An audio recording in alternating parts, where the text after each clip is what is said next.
Good evening, everyone. Will the Standing Committee on Social and Economic Development please come to order? The first item of business is the election of a chairperson. Are there any nominations? Mr. Isleyson. I would nominate Mr. Martin. Mr. Martin has been nominated. Any further nominations? Hearing none. Mr. Martin, please take the chair.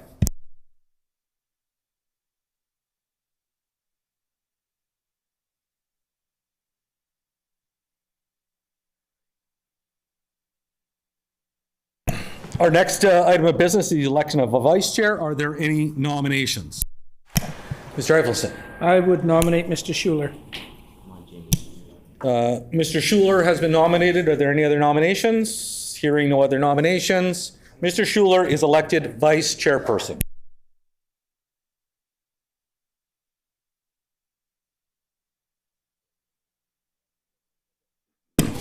This meeting has been called to consider the following bill. Bill number 218, an act respecting the title Associate Judge, various acts amended. Bill number 222, the Public Schools Amendment Act, nutrition programs. Bill number 230, the Municipal Councils and School Boards Election Amendment Act. Bill number 237, the Advanced Education Administration Amendment Act. And Bill number 238, the Personal Care Home Accountability Act, various acts amended. I would like to inform all in attendance of the provisions in our rules regarding the hours of adjournment. A standing committee meeting to consider a bill must not sit past midnight to hear public presentations or to consider clause by clause of a bill except by unanimous consent of the committee. Written submissions from the following person, Written submissions from the following people have been received and distributed to committee members: Sandy Namath, Manitoba School Division School Boards Association, to bills 222 and 230. Diana Rasmussen, Family Advisory Council from Oakview Place, to bill 238. And Dennis Volkov, Association of Manitoba Municipalities, to bill 230. Does the committee agree to have these documents appear in the Hansard transcript of this meeting? Agreed. Agreed, and so ordered. Prior to proceeding with public presentations, I'd like to advise members of the public regarding the process for speaking in a committee. In accordance with our Rule 92, subbracket 2, a time limit of 10 minutes has been allotted for presentations, with another 5 minutes allowed for questions from committee members. Questions shall not exceed 30 seconds in length, with no limit for answers. Questions may be addressed to presenters in the following rotation: first, a minister sponsoring the bill; second, a member of the official opposition; and third, an independent member. If a presenter is not in attendance when their name is called, they will be dropped to the bottom of the list. If the presenter is not in attendance when their name is called a second time, they will be removed from the presenter's list. The proceedings of our meetings are recorded in order to provide a verbatim transcript. Each time someone wishes to speak, whether it be an MLA or presenter, I first have to say the person's name. This is a signal for Hansard Recorder to turn the microphones on and off. This is required. Okay. On the topic of determining the order of public presentations, I will note that we do have out-of-town presenters in attendance in the room, marked with an asterisk on the list. With these considerations in mind, in what order does the committee wish to hear presentations? Mr. Eiffelson. I would suggest the out-of-town folks who are in the room to go first. It has been proposed that we proceed with out-of-towners first. Is that in agreement? Agreed and so ordered. Thank you for your patience. We will now proceed with public presentations. First out-of-town presenter that I have on the list is Mr. Nicholas Greco. Our first out-of-town presenter is Mr. Nicholas Greco. To Bill 237. On Bill 237, the Advanced Education Administration Amendment Act. Mr. Greco, do you have anything that needs to be distributed to the committee? I do not. Okay, you may start. Good evening. I would like to thank the committee for allowing me to speak this evening. I serve as the Provost or Chief Academic Officer of Providence University College and Theological Seminary, and I come representing our President, Dr. Kenton Anderson, the Administrative Cabinet and Board of Governors, the Academic Senate, faculty, staff, student body, alumni, and constituents. In 2025, Providence will be celebrating its 100th year of providing post-secondary education. Providence began as Winnipeg Bible Training School in 1925, providing theological training for leaders in Christian ministry. Through the years, Providence has transformed itself to become a full university that strives to, and I quote, teach people to grow in knowledge and character for leadership and service, end quote. Our stated values include community, diversity of thought, exploration, and academic excellence. Our academic senate and governance structure is in keeping with best practice across the province and country. In addition, Providence places great importance in service to the community, environmental responsibility, good citizenship, Indigenous inclusion and reconciliation, along with service to international students. The Providence University College and Theological Seminary Incorporation Act was amended in 2011 and serves to reinforce our continued service to the broader community as an open enrollment university serving students from a variety of faith backgrounds. This fall, we anticipate a student body of well over 500 in Otterburn, and through comprehensive distance education and competency-based programs, along with a similar number of students in the Downtown Winnipeg initiative. This anticipated enrollment of more than 1,000 represents a doubling in size and budget since the COVID downturn. Providence is a going concern. We would specifically mention our exceptional Associate of Arts degree in business, marketed primarily to international students who are wanting to become permanent residents in the province of Manitoba. This program is training newcomers for the Manitoba economy in the heart of Winnipeg. Mayor Gillingham, in a recent conversation with President Anderson, was particularly appreciative of this initiative. Our academic programs are varied, including health and environmental sciences, psychology and counseling, English language acquisition and teaching, sociology, and more. Our Buller School of Business is meeting significant employment and capacity needs in the marketplace. We recently have upgraded our longstanding aviation degree program by developing a more comprehensive instructional program together with Harv's Air in Steinbach, one of the largest flight schools in the country, to meet the significant pilot shortage in North America and Europe. The pandemic has brought to the forefront the need for mental health support, made evident by the government's own movement into the area of mental health self-help. Through our counseling psychology graduate programs, Providence is bringing trained counselors to Manitoba communities that need them the most, in keeping with the government's declared intentions as reflected in the Ability CBT and Cognitive Behavioral Therapy initiatives listed on the Manitoba Shared Health page. In addition to the academic requirements of these programs, every student in the undergraduate program at Providence is required to complete a set of service hours in direct support to people. Providence believes that this service to others is essential to make our communities, the province of Manitoba, Canada, and the world a better place. We know that there continues to be marginalized communities that need a voice, and so we strive to come alongside those people, to serve them and empower them to improve their life situation. Through these initiatives, we are providing practical work experience or work-integrated learning to our students, giving everyone an opportunity for a better place in the world.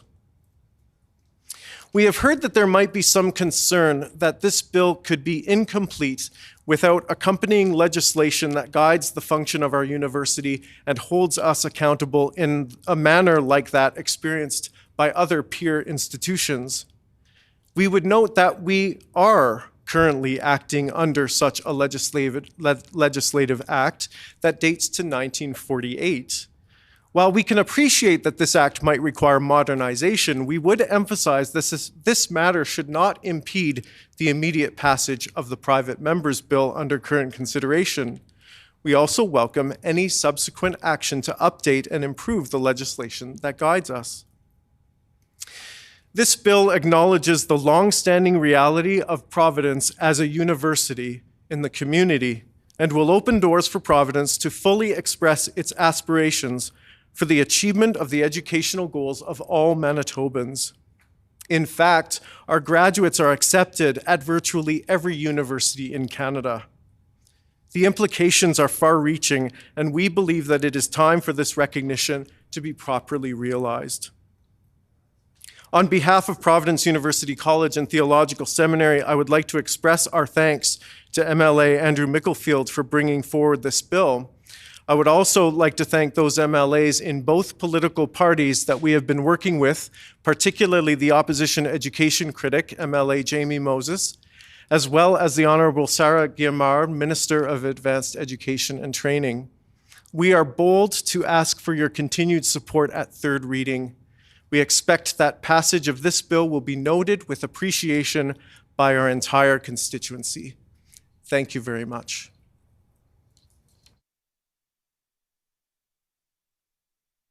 Thank you very much for your presentation, Mr. Greco. Do members of the committee have questions for the presenter? Mr. Micklefield. Yeah, I want to thank you for coming out and taking the time to speak to us. I don't know if you want to comment about the work of Providence and how it is received and interacts with other educational institutions, both at an administrative level, but whether or not perhaps professors go back and forth from other institutions, as well as students, and the level and layers of degrees that Providence offers. I guess what is at the heart of my question is Providence truly, and I believe the answer is yes, but I want to demonstrate for the committee that Providence truly is... The honourable member's time has expired. Mr. Greco, your response? Thank you for the question. Let me get to a few of these parts of that question. Of course, we offer all sorts of degrees and credentials, from certificates, diplomas, Associate of Arts degrees, and full Bachelor of Arts degrees. We also offer Master of Arts degrees and doctoral level degrees. So we offer all of the gamut of degrees and credentials that other universities do. In terms of our students certainly engage with other institutions. As I mentioned, our students have been accepted virtually everywhere in Canada and internationally for graduate programs. But also students have been a part of various international conferences. I am a professor as well. I teach in the area of communications and media, and I have brought my own students to conferences to present. I'm also glad to say that my professors have joined me in my classes. Zoom has allowed that to easily happen. And so there is a lot of engagement with other universities. We are well respected amongst our peers. And certainly, because of all of these elements, we are in fact a university. The Honourable Mr. Moses.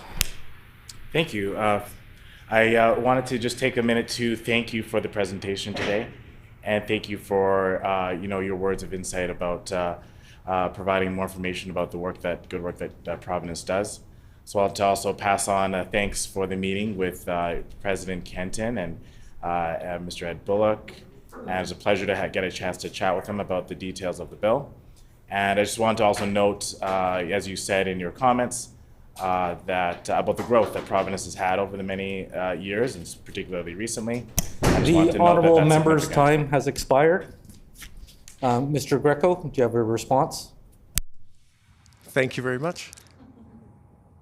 The Honourable Mr. Altemeyer. Well, thank you, Mr. Chair. Thank you for your presentation. First for Hansard. Thank you. Mr. Greco. Thank you. All of our students are required to do what we call field education. And as a part of that can be work integrated learning. Some of that, of course, is volunteer work in various placements, but in some areas where it's particularly useful for students to get experience in a workplace, work integrated learning, there are those opportunities. So for instance, students in the communications and media program, which is a program that I know a lot about, end up being placed For instance, working with the Steinbach Pistons, the hockey team in Steinbach, where they help with some of their live streaming and some of their camera work. They might be involved in other areas of our institution, in our athletics program, doing similar kinds of things. That's just one example, but there would be many examples that I could point to where students are getting real skills to be able to enter the workplace after they're done their time at Providence. Ms. Lamoureux, for one quick question. I will keep it quick. I want to thank you for your presentation and congrats on almost 100 years. I myself went to Horizon Bible College when I first graduated high school, and I can remember then coming to University of Winnipeg, and there were challenges and barriers in having some of the classes recognized and accredited, and I was lucky I did have some accredited, but I was wondering if there's anything more we can be doing provincially to help with the process of that awareness for other post-secondary facilities to better help with accreditation. Mr. Greco has 5 seconds remaining. Is there leave to allow Mr. Greco to do a more fulsome response? Mr. Greco. Thank you. One thing that the province can do is to recognize Providence as a university. That is one of the things that is actually causing us a little bit of trouble, not so much with universities outside of the province, but actually universities within the province of Manitoba. Our courses are freely recognized by most universities in Canada. So students are able to transfer courses into the major universities in other urban centers. But unfortunately, because we are not considered a university in the province of Manitoba, some of our Manitoba peer institutions do not give us the respect that we deserve and that we are getting from our other peer universities in Canada. Thank you very much for your presentation and time, Mr. Greco.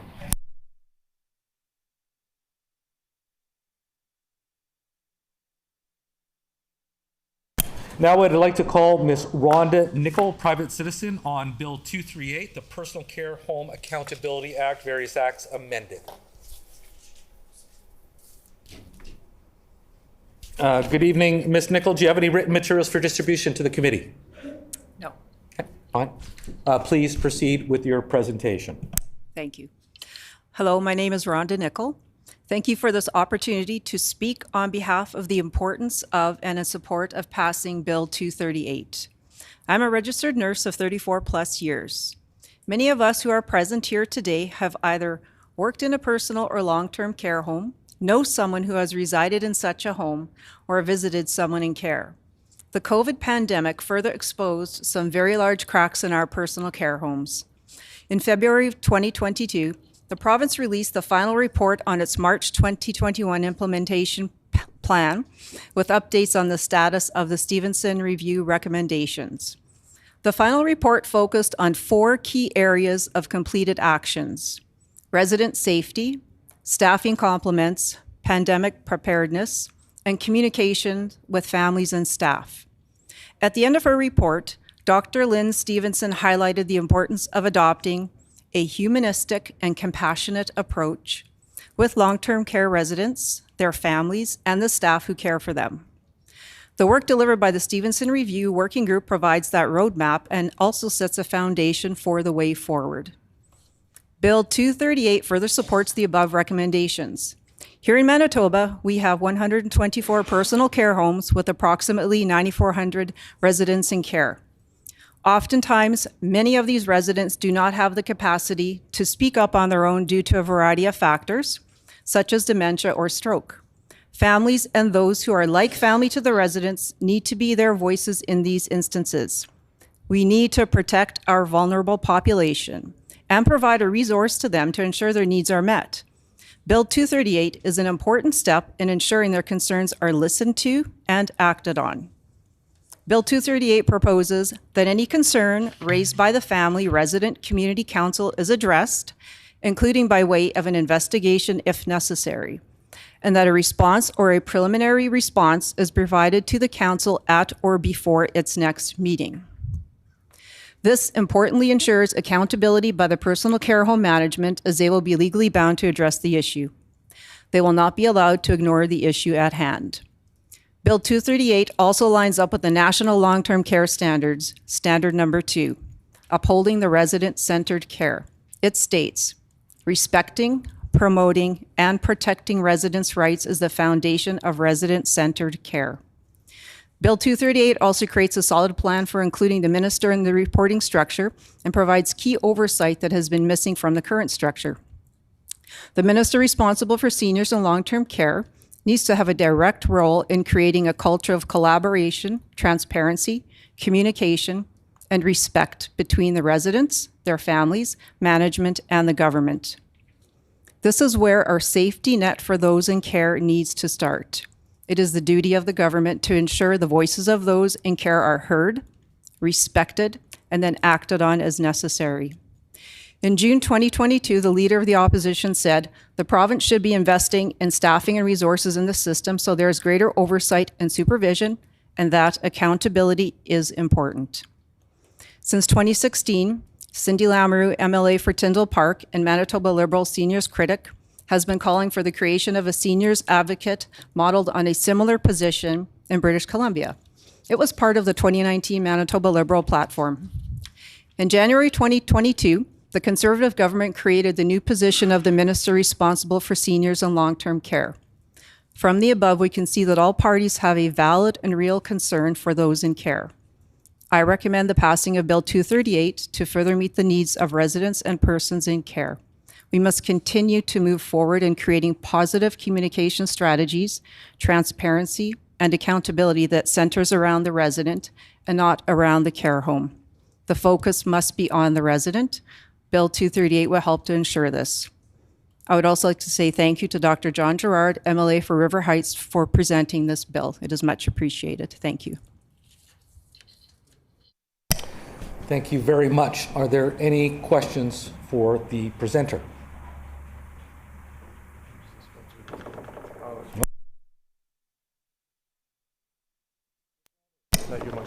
Ms. Lamoureux.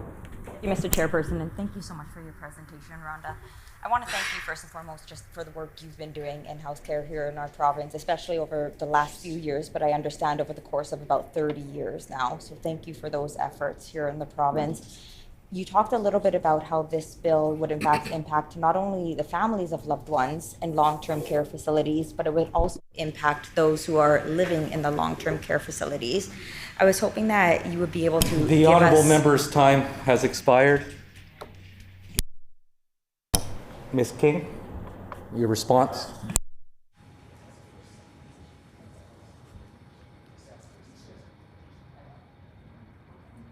Okay.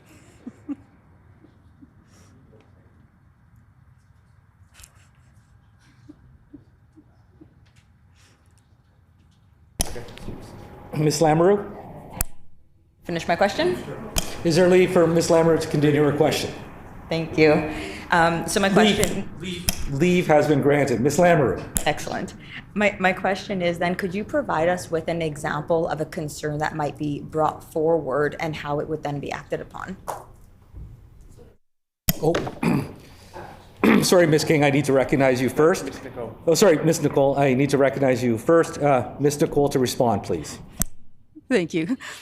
So an example of that would be something as, I'm just going to say, as simple as a family member or even a resident complaining or stating that the quality of the food that they're getting is not good and not up to par. We know that does occur in care homes. And currently right now, if a family member or resident brings that forward, it may be passed on to management, but then there's no action following that. So this is going to create more accountability, discussion, and the care homes now have the ability to actually work along with families instead of against them, because that has been happening. We know that. Mr. Moses. Thank you very much for your presentation and the words you're saying, and obviously the work that you're doing to advocate for seniors in long-term care. I wonder maybe if you could tell us, if this bill is implemented, how it would go about helping to ensure that long-term care facilities are providing the highest quality of care for Manitobans. Ms. Nicol? Thank you. Yes, so now with these formation of these committees, there is going to be some accountability back to the minister responsible for seniors, and I believe that's very important. Currently, that does not happen. And again, having these committees now also enables families and also friends to form these form these committees, have discussion, and it has to occur with management. And then there's now the capacity for that to be reported back to the minister and also some follow-up there. So it just creates accountability at all levels, and that's what's missing right now. Any further questions of our presenter? Minister Johnson? Mr. Chairman, just very briefly, thank you very much for your presentation. It was certainly informative and well thought out. I can indicate that certainly the development of a further composition of a family council is something that we believe is certainly very valuable and would enhance the overall experience and accountability in personal care homes. So I thank you very much for your presentation and your comments. The Honourable Minister's time has expired. Ms. Nicol, I don't know if you have a response. No, I just want to say thank you very much for that, because yes, I think everyone sitting here realizes that this is something that is very necessary. Are there any additional questions or comments to our presenter? Thank you very much, Ms. Nicol. We appreciate your time this evening. Oops. I have two items for information of the committee. The first item is that Cam Blight, the Association of Manitoba Municipalities, submitted a written submission and will not be presenting to the committee. He shall be removed from the list. Ms. Deneen Allaire is present in the room, but unfortunately she has lost her voice. Her sister, Cheryl King, who is also scheduled to present, would like to read her presentation on her behalf. Is there leave to allow Ms. King to read both presentations? Leave has been granted. Calling Mrs. Cheryl King on Bill 238, the Personal Care Home Accountability Act.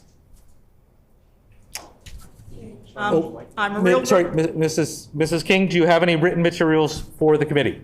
No, I don't think so. Okay, then please proceed with your presentation. Okay, I'm a real rookie at this, and but I'm just going to go.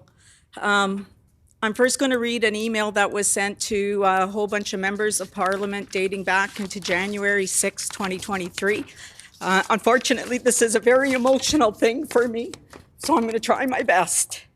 I'm going to read the one that was sent to Heather Stephenson, and hopefully I'm allowed to say what I'm saying. I don't know. This is my sister's email. My name is Deneen Allery, and I'm reaching out to you and hope that you can help me. My 94-year-old dad, Albert, who has dementia, has been a resident of Oakview Extended Care Personal Home for 14 months now.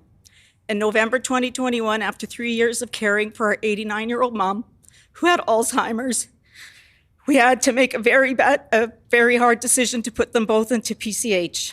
Sadly, a month later, our mom passed away, and my dad's dementia got worse. I have five other siblings, but my sister and myself are the main caregivers and the POA for our parents.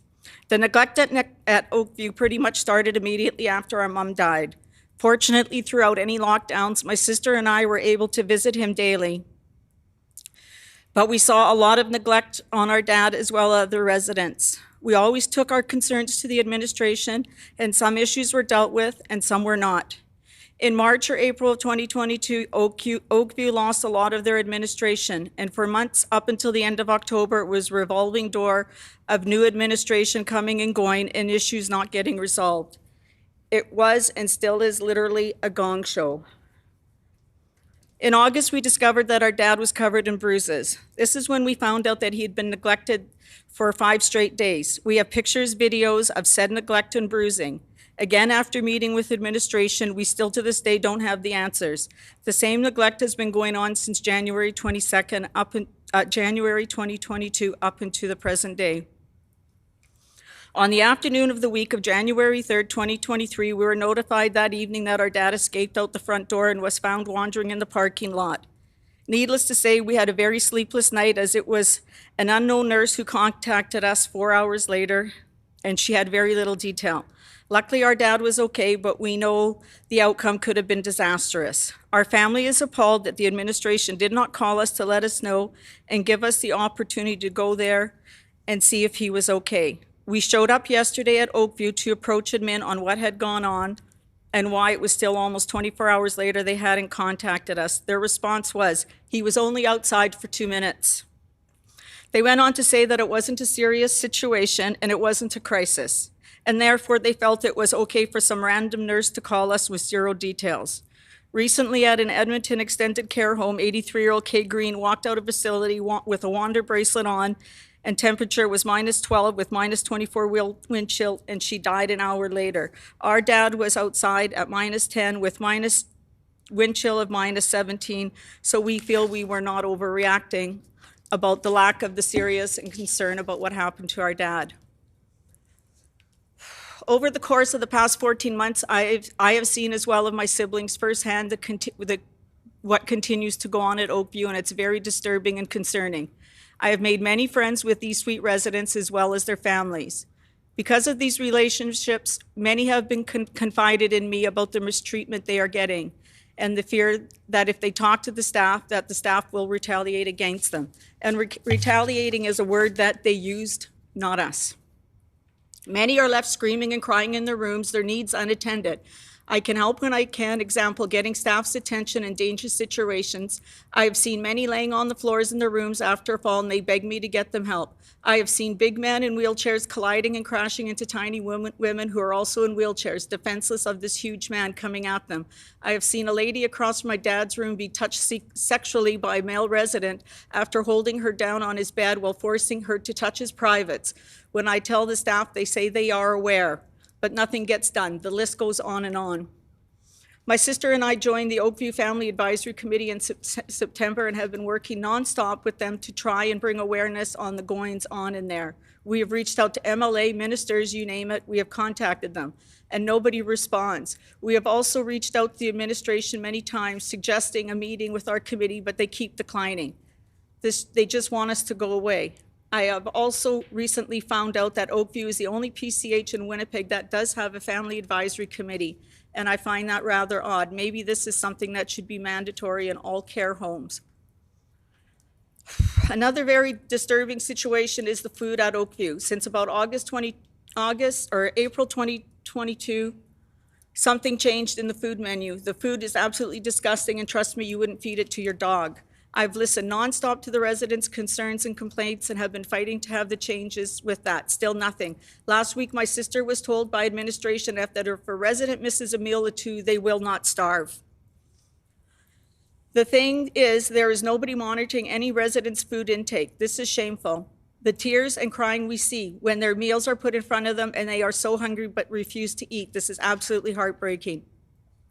They have a resident council as well. My sister and I sat in on a meeting with the residents and the administration a couple weeks ago. They voiced their concerns about the lack of this is the residents, they're voicing their concern about the lack of recreation activities, lack of communication, language barriers, the call bells never being answered, but most importantly was the food. There was that was the one topic that got them fired up. They were promised change, but they felt they weren't heard. The Sweet Souls didn't even receive a turkey dinner for Christmas this year, and they didn't get one on New Year's Day either. Most voiced to us that this was the worst Christmas that they had ever experienced, that they were forgotten about. How sad is that? I spent every day there throughout the summer sitting outside in the courtyard with my dad, and by the end of summer on any given day I had 10 to 15 residents sitting with us, laughing with us, talking and singing and enjoying the day. They share stories about their families and lives with me. They brought so much joy to my days. Many tell me I'm like a daughter to them, and every day they hug me and tell me they love me, and I love them as well. Residents are continually walking around covered in their own feces. Again, we bring it to staff's attention, and trust me, the staff move very slowly around there. And if they have a coffee break at that moment, they feel that comes first, not dealing with the issue at hand. My dad has had a colostomy bag since 1986, and it has been nothing but an issue since January of 2022 and is ongoing up until today.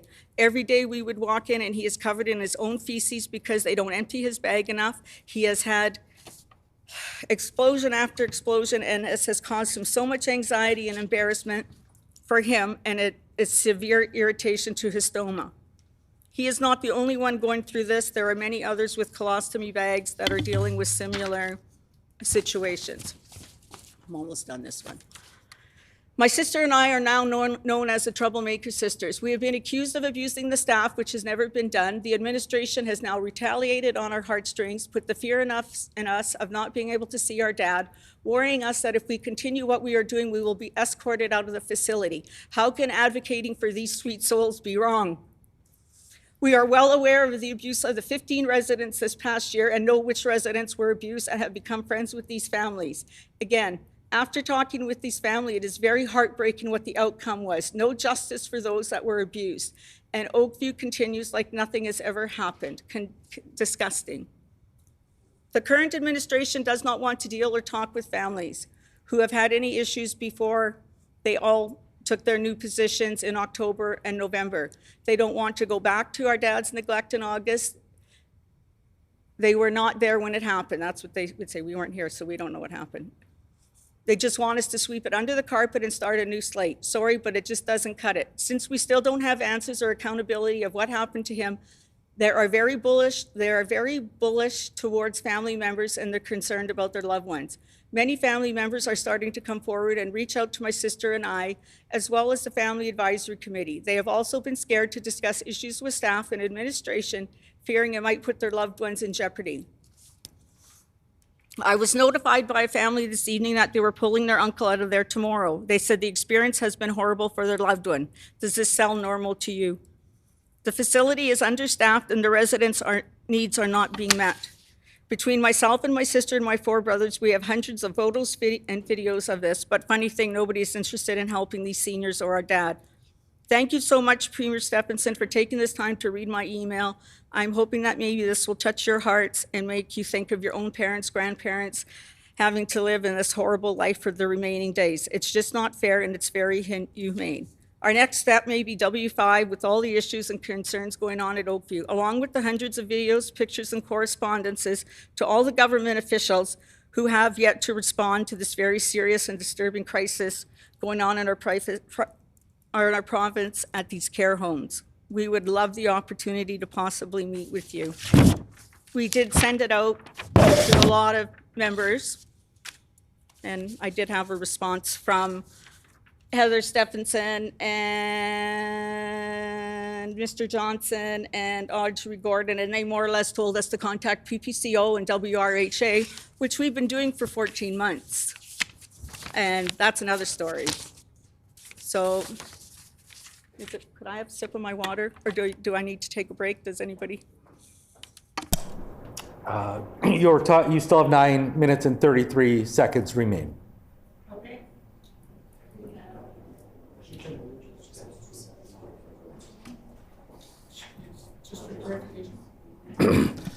Mr. Eiffelson, on ask a clarification. Yeah, just clarification. Are we doing the one presentation and then asking questions on it, and then when that's done, her own presentation, or are we doing both together with a 20-minute presentation?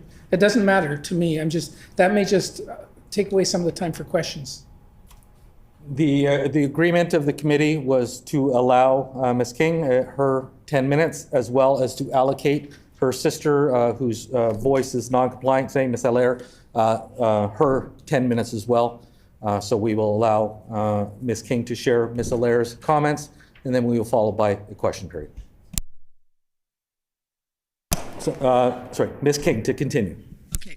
This letter is in regards to the Standing Committee on Personal Care Home Accountability Act Bill 238. Good evening. My name is Cheryl King, and I am here along with my sister, Deneen Allery. I never in my wildest imagination would have thought that I would have to come here and speak about seniors and personal care homes. You will have to be patient and bear with me, for this is one of the hardest things that we have had to deal with as a family. Our parents, Albert and Shirley Allery, worked very hard all of their lives and raised a family of 6 children. They were kind and loving people with hearts of gold, and we were so blessed. We are a close-knit family, something that our parents instilled in us to love and care for one another. In 1991, our parents moved to St. Charles area in Winnipeg, and in 2018, we noticed that our mom was getting forgetful, and by 2019, she was diagnosed with Alzheimer's. In 2020, our dad was also diagnosed with the onset of dementia. During this time, home care was coming 3 times a day. We did our due diligence looking after them daily for almost 3 years. We reached out to home care for more help, but we were pretty much told that we were out of luck and to consider 24-hour care at a personal care home.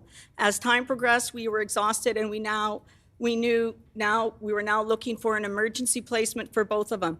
It had become unsafe for them to be alone throughout the night, as we had invested in cameras and we saw firsthand that safety was a big issue. So the search for a PCH began, and it's in itself is a whole story. The way we were treated and talked to from WRHA was despicable and rude. Our mom was 88, our dad was 92. Yes, COVID was happening, and this was the start of the realization how pitiful our seniors were being neglected. Neglected that had been going on for a very long time. There's so much to say and so much to share in a 10-minute time frame, but I will do my best. In early September of 2021, Tuxedo Villa had space for both of them, but unfortunately, due to 5 days of neglect, we pulled them out of there and cared for them until they were accepted into Oakview in November 17th of 2021. Our mom only lasted 1 month at Oakview and sadly passed away on December 15th, 2021. At that time, the management at Oakview, I felt, was doing a very good job trying to dig their way out of this COVID mess. Our mother passed away with her family by her side, and the dignity that our mother and family were shown by the staff on her last 3 days of life was amazing. If that had only been shown during her short stay. And the next 15 months are in the 15 months that our dad was in Oakview, we witnessed many concerns and several stories of neglect. The biggest problem that I can see in long-term care is management of these for-profit homes and our government that supports them. There is no personal care, there's no love, there's no compassion, there's no empathy. And let's not forget dignity. Some of these homes are absolutely despicable, old, ran down, dingy, and very depressing. It's hard enough to make a decision to put a loved one in a care home, but when you walk in and see with your own eyes, it's very saddening. Our elderly people are the backbone of this country. Most immigrated here for a better way of life. Lots of different nationalities, but one thing that they all had in common is they worked hard for a better way of life. They lived through war, depression, disease, and the list goes on. They are known as the silent generation. Don't complain, eat what's in front of you, for they knew what it felt to go to bed hungry. The residents don't ask for much, and if they have an issue, they rarely voice their concerns. Most of them don't want to be a bother because they feel nobody cares, and they have a fear of retaliation from staff. Many in these homes have no family, friends, and nobody to be their voice. We saw the neglect they were enduring and no one to speak up for them, so we became their voice, which Oakview did not like.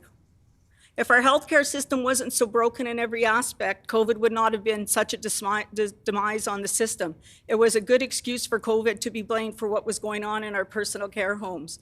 We know that there has been management and understanding issues for a very long time, and this is when the collapse of the elder care was brought to light. Seniors are petrified of going into a care home. I don't know all the stats, but I've done enough research to see that the majority of issues in personal care homes are the ones that are owned by extended care / Rivera, and the ones that are ran by churches or community organizations seem to have better quality of life, better staff, better management, and less complaints. Nothing is perfect, nothing runs without issues, and I understand that this is a big undertaking to run these facilities. My biggest words of advice to anybody that has to put a loved one in a personal care home is do not trust that they are being looked after and cared for. You need to be their advocate for your parents, just as they were for us when we were kids. My sister or myself were at Oakview daily, anywhere from 1 to 4 hours a day. Our dad was alone in the daycare, lost his wife of 66 years, a COVID lockdown at Christmas, not allowed to go out and visit his family, and this was very stressful on him. Thankful the management at that time, Wanda Metro, considered myself and my sister and I hands-on caregivers for our dad and acknowledged that the loss of his wife, that it would be in his best interests if we were allowed to visit him daily. There were requirements, but we were grateful. We are very guilty at times, though, we felt very guilty at times being allowed to see our dad when others weren't as fortunate, and we did see a lot of residents crying, reaching out to us, hoping we'd hug them and talk to them. For months previous, there was not much interaction or recreational activities going on with the residents due to COVID restrictions. They were sad, they were depressed, and a lot of them died alone. We watched it go on daily and tended to our dad's needs. We more or less kept our mouths shut so we didn't lose our right to see our dad. When we started reaching out to different government parties, WRHA and the PPCO, about some of our concern, we were formed to document. If I was to put together a package of all the videos, conversation, emails, phone calls that I've had with Extended Care in Ottawa, Ontario, Oakview, the government, WRHA, and the PPCO, I'd have a very large file that we all know would go unread. As for one of the emails that we did send out on January 6, 2023 to a list of government officials, only 2 parties contacted and met with us. Louis Barr, Assistant Deputy Minister of Public Health, and Laura Morrison, Executive Director of Seniors and Long-Term Care, finally responded to our email on behalf of Premier Stephenson, Audrey Gordon, and Scott Johnson. They suggested we contacted PPCO and the WRHA, who in fact also received the January 6th email. We saw this again as passing the buck and no accountability. We chuckled when we read their response because this is what we've been doing for the past 15 months. Was contacting these people and trying to get acknowledgement and investigation. Our dad passed away on January 26, 2023. Hallelujah. The months prior to our dad passing were very emotional, challenging for both him and our family. We had been threatened to more or less to back off with our advocacy or we would be removed from the facility and our visitation privileges suspended. I was told to trust Oakview with my dad's care and maybe I should consider taking a vacation to the beach or Vegas, which I didn't go. After 5 days, our dad escaped out the front door. After this incident, our trust in Oakview was 0. Again, the care of our dad received during his final 3 days was very kind and considerate, and the administration went out of their way to accommodate our family during his passing. 2 weeks later, during our dad's celebration of life, I received an email from Steve Todd at Oakview stating that Deneen and I were no longer allowed to visit the 48 friends that we had made due to some serious false accusations made against us. We had friends that were relying on our visits, but we were forced out, and after almost 5 weeks of phone calls, Zoom meetings, we were finally able to defend ourselves against these horrible lies, and our visits resumed. The accusations were made against me by staff and administration, were attack on my character and my very being. I felt I still needed to defend my integrity further, but Extended Care Ottawa, Ontario, would no longer discuss the issue. Their response was, Cheryl, this has been resolved. And I was shut down from defending myself. My character has been assassinated and it hurts my heart and my well-being every day. I never thought I would experience PTSD from my time being spent at Oakview. And no, this has not been resolved. I've been silenced and fear retaliation from Oakview if I pursue this. Thank you for the opportunity speaking with you this evening. We are all here for the same reasons, to advocate for seniors, and we will not be silenced any longer. Seniors' lives matter. Thank you. Thank you very much for your presentation, Mrs. King, as well as the presentation that you shared on behalf of your sister, Ms. Allaire. Are there any questions of the presenter? Mr. Altemeyer. Thank you, Mr. Chair.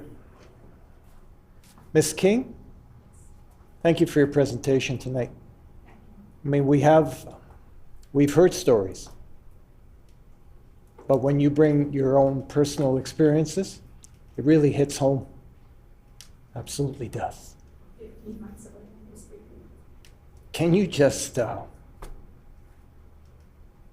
pick 1 or 2 things that you would want to see government do to improve what's happening in personal care, especially in the dementia wards? Well, first off, Sorry, Ms. King, I need to recognize you first for Hansard purposes. Mrs. King? So I can talk now? Okay, I would think they tell you that a lot of their staff is trained in dementia and Alzheimer's, and I'm going to tell you they're not trained. There's too much staff that is coming and going. Staff is not consistent. So yes, I would like to see more dementia and Alzheimer training. I would also like to see just better care for them. I don't know all the aspects of home care and how it all works, but I thoroughly believe that these for-profit organizations do not work. They cost an awful lot of money. Like, we're paying people to look after our elderly people and they're making millions of dollars. Why are we not doing it ourselves? I know it's a long, drawn-out thing that would take a lot of years to happen. I don't have the answers. All I know is what is going on isn't the answer either. Every day there's different staff. You know what? if any one of you wanted to put yourself in that place for 1 week, you're going to need a psychiatric ward when you're done, because you're not going to have one person that's going to wipe your butt, the same one that was, there's nothing. And I'm very emotional about it because I've seen it, I've experienced it. There's so many things that need to improve. I don't know if I answered your question, but. Are there any more questions for the presenter? Ms. Lamoureux. Thank you, Mr. Chairperson, and I want to thank you for your presentation, but just express too how sorry I am for yours and your sister's losses over the last few years. And I think it is what I am seeing here today, such a testament to what you shared about your parents instilling those family values within you. That is very evident and it's coming across very strong, and I think you should be very exceptionally proud of that. My question for you is, could you please speak a bit about how a family advisory committee would be beneficial not only for the residents, but as well as for the families of the residents and potentially even the facilities, like the long-term honourable care member's homes? time has expired. Mrs. King, your response? I think a family advisory committee would be very important for every home. How they would run them, I really don't know. I think as a family, you need to have a place where you can come to and share your concerns and your expectations and not be targeted, not be retaliated on. We've tried to do it. It just didn't really, because again, administration was changing like whatever. And, but to have some consistency where these families know that they can bring their concerns to a group and it's going to be looked at, not swept underneath the carpet. You know what, everybody's very well trained and very well spoken. They know how to tiptoe around incidents. It's, yeah. So, I mean, I think the family advisory, it would be hard because I know they want to say, you know, you want to have somebody from the home. So whether it's somebody that actually works as a paid employee. Yeah, I don't have the answer, but I just know that it would be important that if there was stuff set up like that, stuff for the residents, stuff for, I mean, these homes are supposed to have social workers. Where are they? You know, there's nobody there for them to talk to. And there's lots of people that have public trustees. They have absolutely nobody to talk to. It's sad. It's very sad. And you know what? I never knew that this was going to be my life. I mean, all I did was try to look after two people. I didn't know that I was going to get so involved with caring for other elderly people that I didn't know, but that I got to know. And we've already lost a couple of our peeps that we haven't seen much of lately, but whatever. So we are considered spies and troublemakers, so, but whatever. Ms. King, the allocated time has expired, but I do thank you on behalf of the committee for your presentation, as well as the presentation on behalf of your sister, Ms. Allaire. Thank you.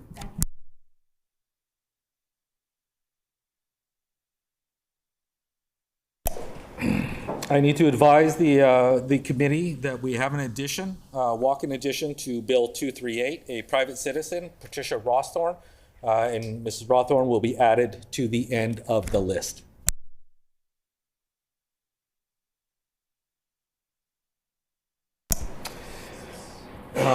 Bill 222, the Public Schools Amendment Act, Nutrition Programs, Cindy Despens.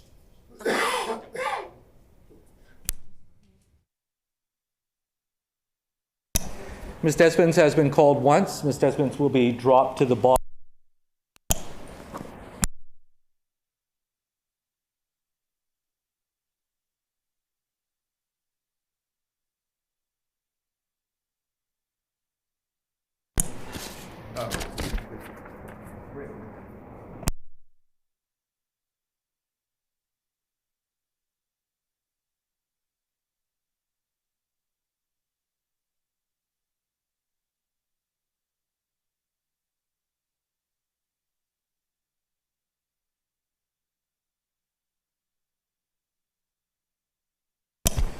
For the committee's information, Ms. Sandy Nemeth from the Manitoba School Boards Association provided a written submission to the committee in lieu of presenting. The committee is now calling Mr. Kenton Anderson, private citizen, on Bill 237, the Advanced Education Administration Act. Mr. Kenton. Mr. Kenton, I understand, will be virtual. Okay. Mr. Kenton, are you ready to go? Yes, sir. Okay, Mr. Kenton, you may proceed. Well, thank you for the opportunity to speak in support of this bill and in concert with my esteemed colleague who spoke earlier, Dr. Greco. Grateful for all of the interest of those involved and present here tonight. I appreciate the many worthy interests being expressed tonight. And my heart and moral support goes out to the other presenters on some of these other bills. But I'm here representing a long line of leaders who have dreamed for this day and this opportunity. We represent many thousands of people across the province who are anxious to hear good news about this bill. We've been building to this moment for a long time, and we feel we're ready and we feel we're worthy of this. I would just like to add a couple of things to Dr. Greco's earlier comments, in particular, a response to the question that came from Mr. Altamore about work integrated learning. One of the amazing initiatives that we have been pursuing at Providence is our new Center for On-Demand Education, which is using competency-based methodologies to work directly with employers through mentored contextual learning in direct response to the government's skills, talent, and knowledge strategy. And we're particularly proud of this initiative and think it's going to have a massive impact on the workforce in Manitoba. I would also add to Dr. Greco's answer to MLA Micklefield as to the question regarding our relationship with other peer institutions in the province and beyond. I have personally met recently with several presidents of our peer institutions, including Dr. Mark Friesen from Assiniboine Community College, Dr. Cheryl Pauls from Canadian Mennonite University, and Dr. Michael Benarash of the University of Manitoba, all of who have expressed to me their support and their interest in this process. They're looking forward to seeing what this happens, and I believe they would welcome us to their table. We actually currently partner with Assiniboine in hosting their nursing program on our campus, which I think is one instance of how we've been able to collaborate effectively with other educational institutions in the province. But here's the thing, folks, there's just so much more we could do for Manitoba. We want to have a seat at the table and be treated in the way that we think we deserve. We think it's time. We think we're ready, and we trust you to make a good decision and to grant passage to this bill. I also want to add to the comment regarding the accompanying legislation, which has been mentioned as a potential impediment to the passage of this bill. And I understand why, and I appreciate the concerns that have been raised. But I want to reiterate our full willingness to engage the important work of modernizing the act of incorporation that has guided us since the late 1940s. Of course, that bill has been updated already more than once, most recently in 2011. So we don't see any reason why it can't be effectively updated again. We will submit and engage that process fully and happily. We just don't believe it necessary to withhold passage of this bill in order to wait for things that could be done later. Our concern is that we might lose the valuable ground that has been gained to this point.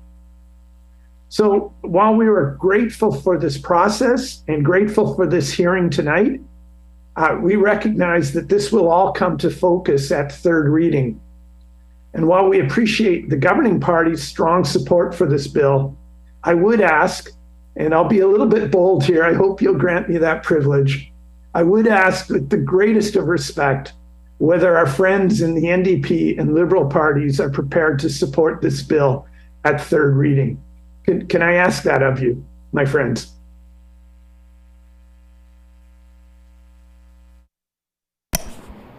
Thank you very much for your comments, Mr. Anderson. Are there any questions to the presenter? Mr. Micklefield. Thank you, Dr. Anderson, for your time and making the effort to join us virtually. I understand Providence. Oh, I have about 30 seconds, so I should make this real quick. I understand Providence has issued some 6,000 degrees or so. And, you know, I would like to give I do want to state, it is our intent to bring this to third reading. We do want to state that the government's in support of this, and it The is up to the other honourable parties. member's time has expired. Mr. Anderson, I don't know if you have any comment or reaction to that.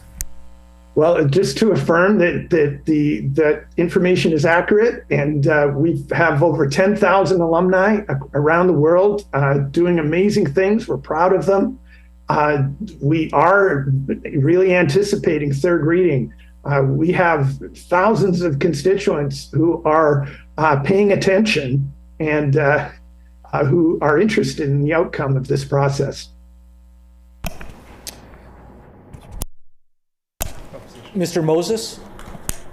Thank you. Mr. Anderson, I appreciate your presentation. I really thank you for voicing that today, and I wanted just to continue to express our appreciation of Providence, and I appreciate your engagement on this process as well throughout the meeting today, as well as hearing the words from Mr. Greco and from our previous conversations as well. I'm very grateful that you guys are engaged in the process, and thank you for everything that you do. Mr. Anderson, I don't know if you want to react to those comments. I just want to thank Mr. Moses for his gracious willingness to hear from us and the kind things that he read into the record earlier in this process. We're very grateful to you. Recognizing Mr. Gerard. Thank you very much, Mr. Anderson. I've been out to Providence College a number of times and been very impressed with the quality of the facility and the work that you're doing, and the teachers and the students, particularly so many immigrants who you're doing a wonderful job with, as far as I can see. And so congratulations, and we look forward to this moving forward. Mr. Anderson, any response to those comments? Thank you, Mr. Gerard, and thank you for your long-standing friendship to Providence. While I haven't met you personally, many of my colleagues speak well of you, and we're grateful to you. Mr. Gertson? Thank you, Dr. Anderson. It's great to hear, I think, the Liberal support for this bill at third reading, and of course you have our support, so we look forward to that support from the NDP as well. Just a question in terms of history. I understand that the college used to just be called Providence College and then became Providence College University. Can you tell us the history of how that changed? I believe it may have been an NDP member who changed that to university. Is that correct? Mr. Anderson. I'm sorry, I jumped in there. That is correct, and thank you for bringing that forward. Providence is not a partisan organization. We serve all people gladly and willingly, all citizens of the province. We do reside primarily in a part of the province that has had what the Conservative Party has represented for some time. But we are also currently moving back into the city. We are actually in the process right now of purchasing a campus in downtown Winnipeg to go alongside our rural campus. And the intent is to more effectively serve our international student population at the core of the city. And we want to be part of the solution for the downtown revitalization of the city of Winnipeg. And I know that that's an interest to all of us around the table, from whatever party and whatever background. So we are grateful for all of your support. Thank you very much, Mr. Anderson. If there's no further questions of the presenter, I will bid adieu to Mr. Anderson. Thank you.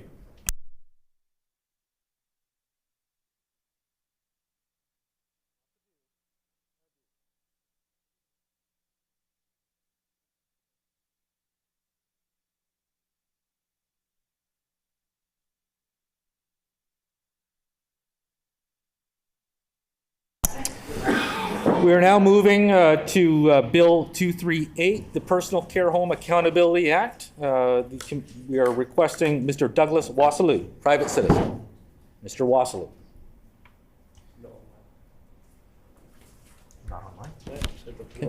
Mr. Wassilou, not having responded, will be removed to the bottom of the list. As noted earlier, we have a walk-on private citizen to Bill 238, Patricia Rossthorn. Ms. Rossthorn, will you please?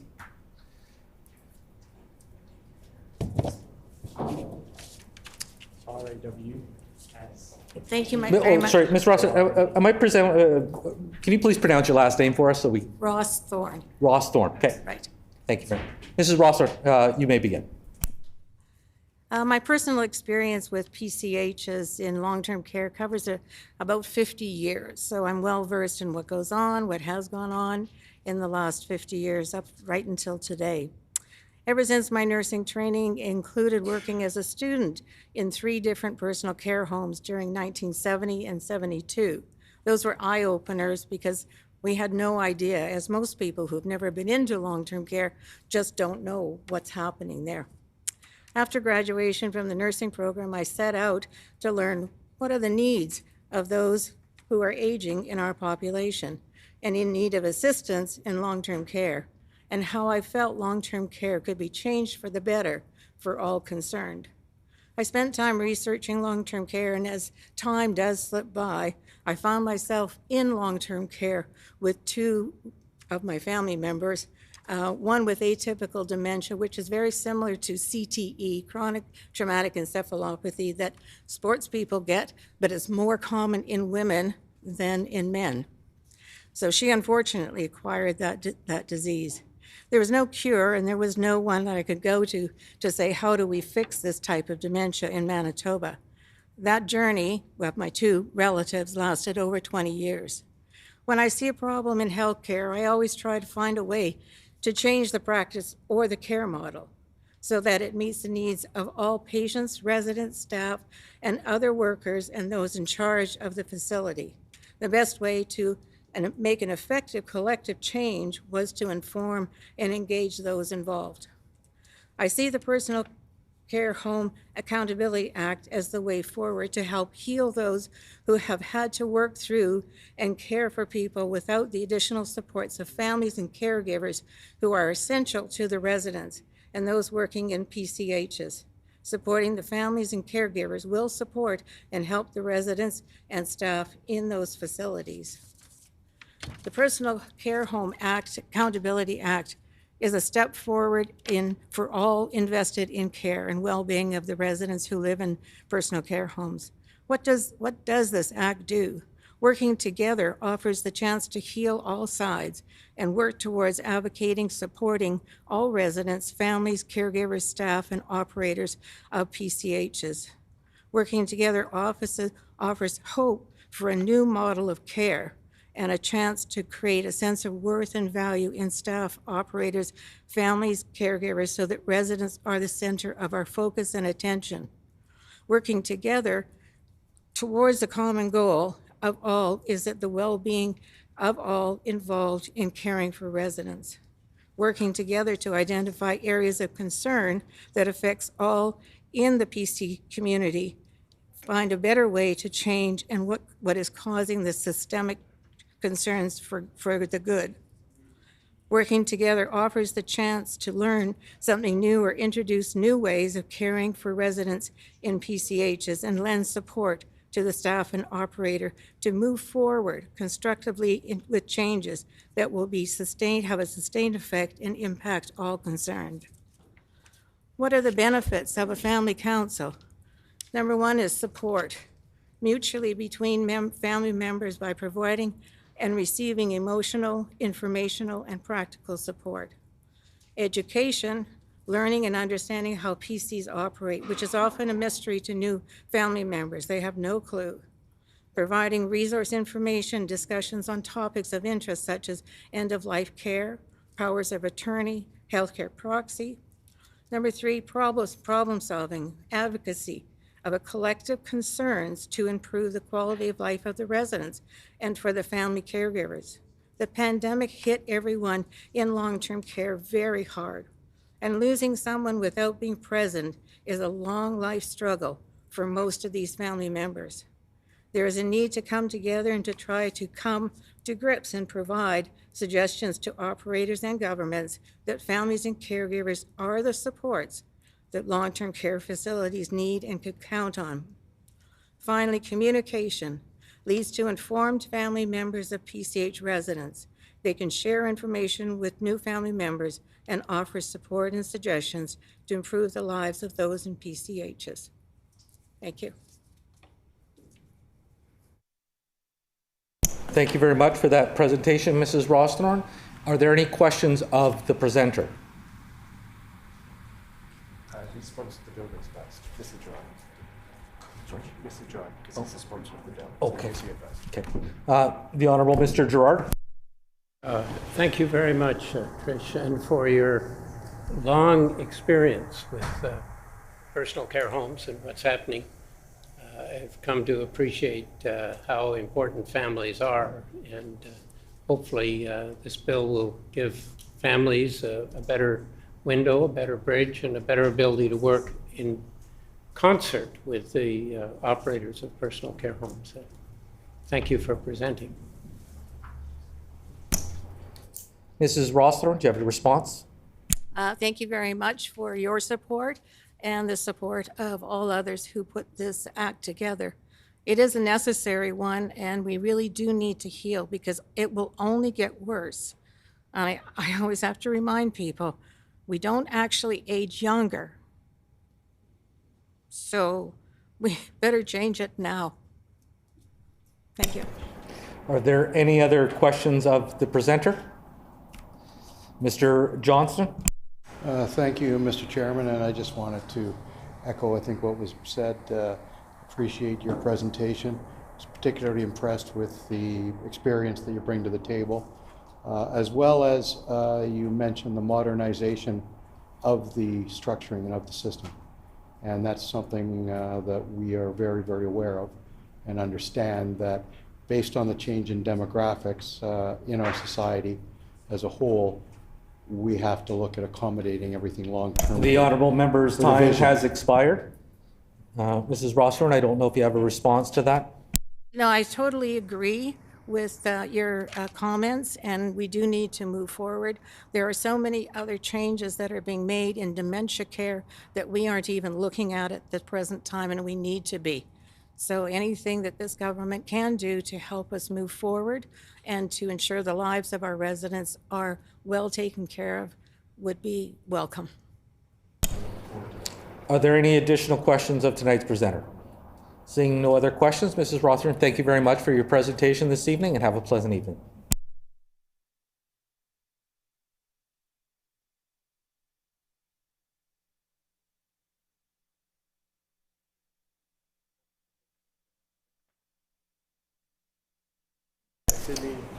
We are now moving on to Bill 222, the Public Schools Amendment Act, the Nutrition Programs, calling Cindy Despins, private citizen. Cindy Despins. She would have to strike from the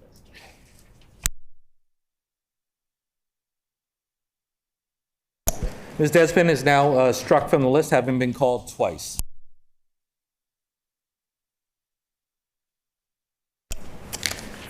The committee, in reference to Bill 238, the Personal Care Home Accountability Act, various acts amended, is now calling for the second time Mr. Douglas Wasselu, private citizen. Mr. Wasselu, not being present and having been called twice, will now be stricken from the list.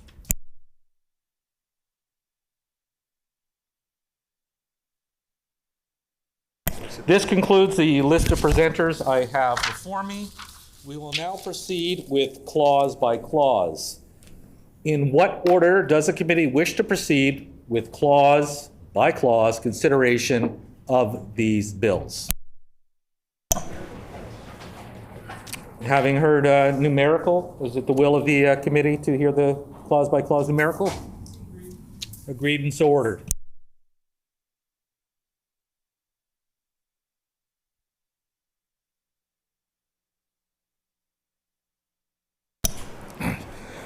Bill 18, Bill 218. Does the bill sponsor? The honourable member for St. John's have an opening statement. The honourable member for St. John's. I want to just say miigwech for all of the folks that I was able to speak with in respect of Bill 18 and the need to update and modernize the language that we use in respect of judges. It's very important that once we know that we can do better in respect to the language that is used, that we should do better.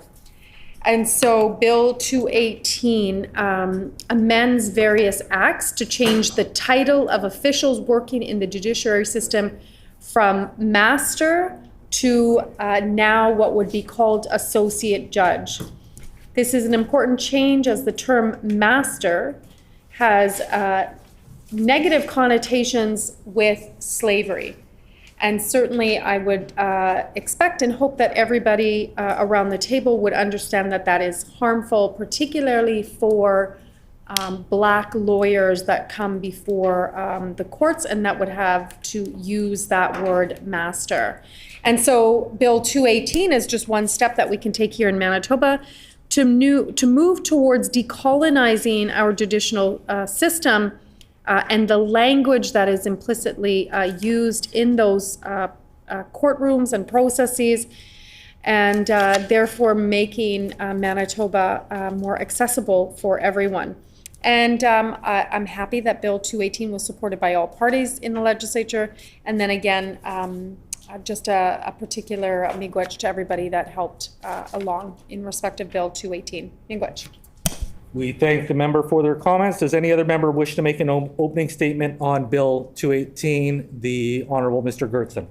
Yeah, thank you, Mr. Chair. And I want to thank my friend from St. John's for this particular bill. We've had some discussions over the last, a couple of months, maybe longer, about it. And certainly there was never any dispute that the term master is an outdated and inappropriate term, and it needs to be changed. There was maybe some question about change to what, and I think that's been some of the discussions in other provinces that have gone down this particular path.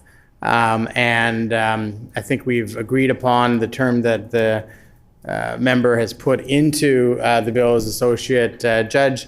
There was, I think, some input that both of us had from members of the judiciary just to ensure that there wasn't a better term, and none came forward that I'm aware of. So pleased to see this be moving forward. I would note, and I mentioned to my friend across the way earlier in the afternoon, I was advised by alleged counsel that it would be wise to make an amendment to the enacting clause of the bill. So just to be sure, the bill will pass. It's our expectation. Unforeseen natural disaster. I would expect that it will pass on Tuesday of next week, third reading, and receive royal assent certainly before the House rises on June 1st. So the coming into force date is currently on royal assent. I was advised that it should be changed somewhere between 120 days to 6 months. I thought we'd go with the lower number of 120 days. That way it comes into force for no particular reason, but comes into force prior to the election date and prior to the House sitting again, so the member can be assured that it comes into force before anything else from an electoral perspective happens. And the reason for the change is, my understanding is that there are forms at the courts that, of course, refer to the term master, and if they're improperly filled out, or if the wrong terms are on there, it could potentially be cause for disruptions or delays. And so they wanted a transitional period to change the names on the form. So I wanted to put that on the record to reiterate that we're supportive of the bill. We'll support it at third reading and royal assent, and that it'll come into force with an amendment at 120 days from getting royal assent, so 120 days from what I would expect to be on Tuesday. So I thank the member for bringing forward the bill, for advocating for the bill, and I look forward to it passing next week. I thank the honourable member. The honourable member for St. John's on a point of clarification. The honourable member for St. John's. Miigwech, and miigwech to my friend from Steinbach. I do appreciate the support for the bill.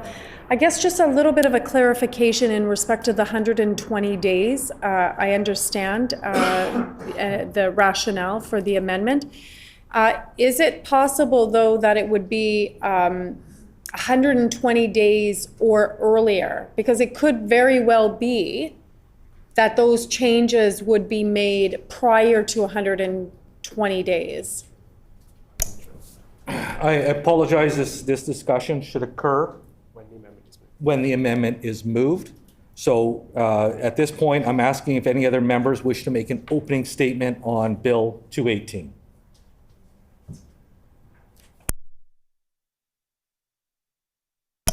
I would like to inform the committee that under Rule 85, subbracket 2, the following membership substitution has been made for this committee effective immediately.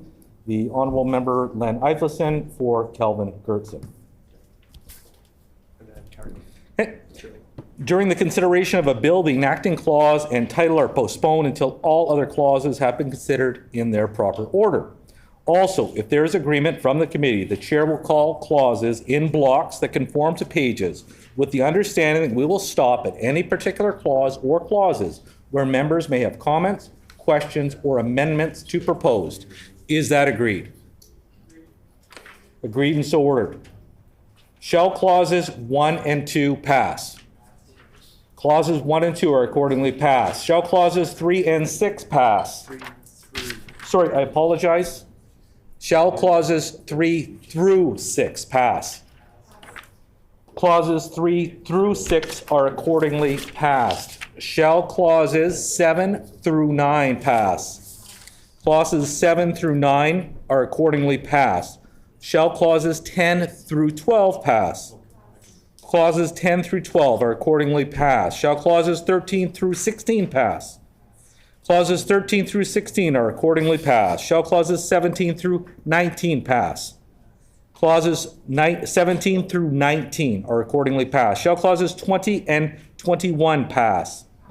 Clauses 20 and 21 are accordingly passed. Shall clauses 22 through 26 pass? Clauses 22 through 26 are accordingly passed. Shall clauses 27 and 28 pass? Clauses 27 and 28 are accordingly passed. Shall clauses 29 through 32 pass?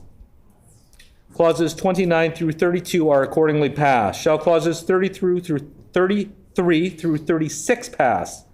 Clauses 33 through 36 are accordingly passed. Shall clauses 37 through 45 pass?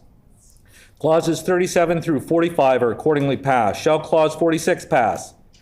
Clause 46 is accordingly passed. Shall clauses 47 and 48 pass?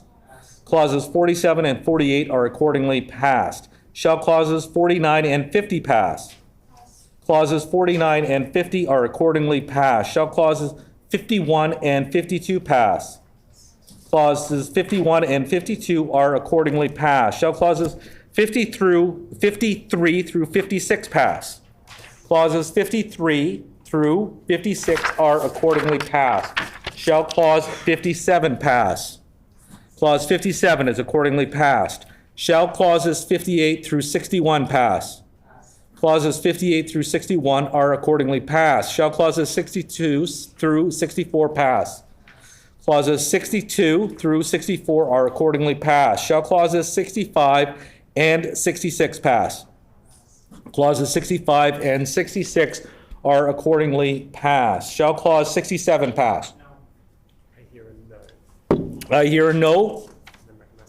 The honourable member for Steinbach. An amendment, Mr. Chairperson. I move that clause 67 of the bill be replaced with the following: coming into force 67. This act comes into force 120 days after the day it receives royal assent.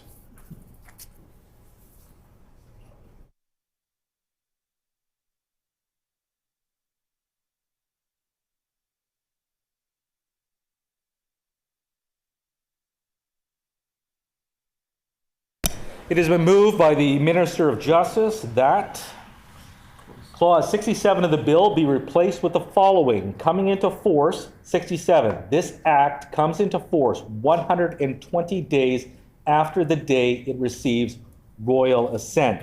The amendment is in order. The floor is open for questions. The Honorable Minister of Justice. So now trying to make these comments at the appropriate time. I won't reiterate what we said before, the rationale for the amendment, but my friend from St. John's had asked a question about timing. So my understanding, and legal counsel will advise me if I'm wrong, which I often do, that we can either give a prescribed time. So I chose the 120-day, even though I think there was some advice to go longer. This will be tight. But I thought it would give assurance to the member that, it would happen before fall. The alternative, I suppose, if we want to do it at a time that is ready, if it would be ready 10 days sooner, we could just do it to be fixed upon proclamation. But I don't think that would give her the assurance that she wants either. So I thought this would be more comforting to the member in terms of the time frame, as opposed to leaving it to proclamation, then she's leaving it to trust me, which I think she does, but still trying to provide comfort in this time of uncomfortness in the world. The Honorable Member for St. John's. And I appreciate that